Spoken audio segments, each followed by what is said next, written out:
So hello, this is series of empowerment. Will be we will be recording every week stories with practical solutions and information how to empower yourself, how to reclaim your power, and how to feel satisfied with your life. My name is Dagmara. I work as a holistic coach and I help people to get empowered and get satisfied with their life and with who they are, basically.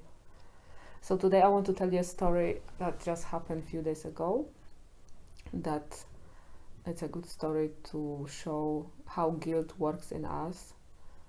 So what happened, I felt a little bit weak one day, and my friend came to my room and offered me that he will go to supermarket and buy whatever I need. And I was thinking, oh, I would like mango juice because this is what I really like. And he said, okay, I will buy mangoes and I will make the juice for you. And in that moment I felt, no, this is too much, this is sacrifice. That person will have to put so much attention and effort to cater to my needs. And then after this started to kind of rolling in my head, I started to think that I feel guilty that somebody wants to basically shower me with abundance, because like getting this fresh juice and stuff like that is something that we can see as receiving something good in our lives, and that I had a resistance to it and guilt. And then knowing already my patterns, because I work with the inner child and reparenting and creating a healthy parent in myself, I already know those mechanisms. So I became aware that this mechanism is present right now in my life, that this particular mechanism was created when I was a child, and where my needs weren't seen as important and were always often discarded, or even it felt like bothersome to my mom that she had to do things for me, or if I needed attention she would either make me feel exactly guilty for it, that I have needs. And especially when you are sick, I think it happens on even a deeper level, because it's not your fault that you are sick. In general, it's neither your fault that you have needs. You are a child, and the role of a healthy parent is to cater to child's needs, because that's how the dynamic's supposed to be. But in unhealthy dynamics, and especially with I don't want to only say it's with narcissistic parents, but that's a very that's a main trait of narcissistic personality, when this type of parent discards a child's needs and have the child to cater to their needs or to support their needs. So in this type of personality, parent uses the child to supply to its own needs, and the child is deprived. The child is deprived from having needs, for expressing needs, for being who they are. And if they do that, they're usually shamed for it, so they experience guilt.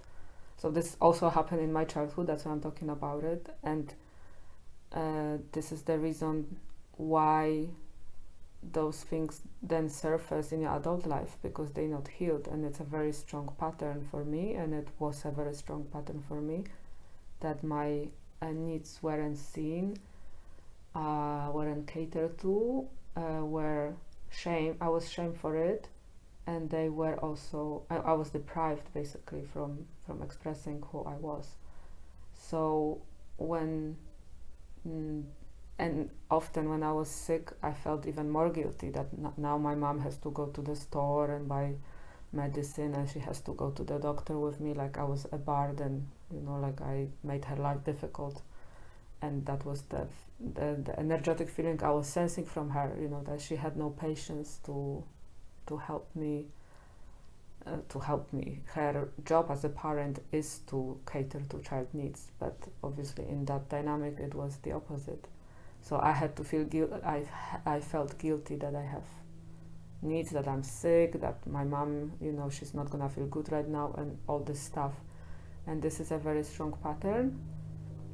And in that situation that happened a few days ago with my friend, obviously this feeling surfaced. Okay, if he's gonna do this to me, it means he's gonna sacrifice, and I should feel guilty because I have needs. And for me now, after many years of different therapies and approaches, and learning how to be a healthy parent for myself, I can recognize that pattern, and depending on the situation, when there are severe feelings, sometimes you ought to do the inner child process or connect with your inner child. But for me right now, because I've already went through all of many processes like that, it's also very easy. I don't have to go to the past anymore, and I just connect with the feelings, with the shame or guilt, and stay with it. And then, because I'm aware it's a pattern, I can act from a different angle, and the action I can take in that situation is like what the healthy parent will do to the child. For example, in this particular situation, I can feel the guilt, but still ask my friend that, yeah, this is nice. It's nice that somebody wants to do something for that, and for me like that, and I do deserve it. And even if the feelings are not comfortable in my body, I can just reconnect to these feelings which are present in my physical body, reconnect to my body, and agree for the situation to be like that, and then allow myself to receive that care, because recreating that situation in reality right now, I'm recreating the care and the receiving pattern that I didn't have it in the past, that was unhealthy. Now I can recreate it in a healthy way, and allow myself to experience that, and allow my body to experience that also. How is it to receive when somebody cares, and there is no blaming involved, and deal with whatever is surfacing, what kind of feelings are surfacing, because this is also a gateway to receiving the abundance in life. Because if those patterns are still unhealthy in our life, we don't know how to receive, because deep down we feel guilty, so therefore we create the reality that doesn't bring a lot of abundance to us. So this is one thing. What else I wanted to say about this situation?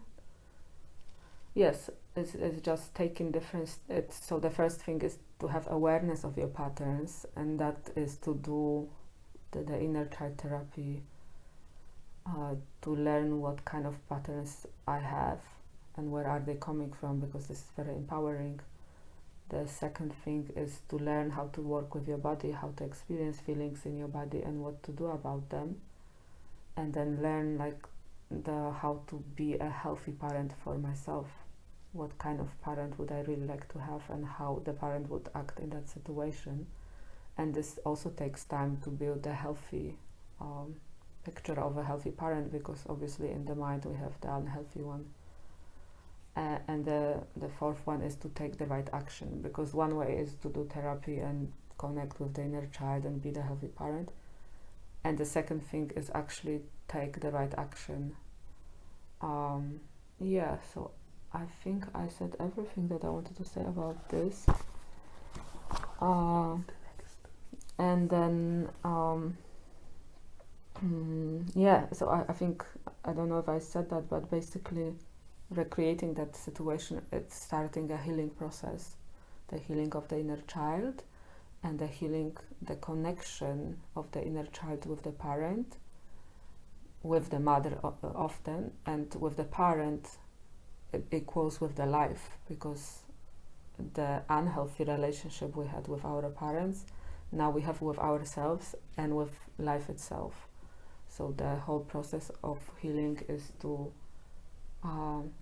re-establish the connections with our inner child, which means with ourselves, and then which means also with the world, life, and other people.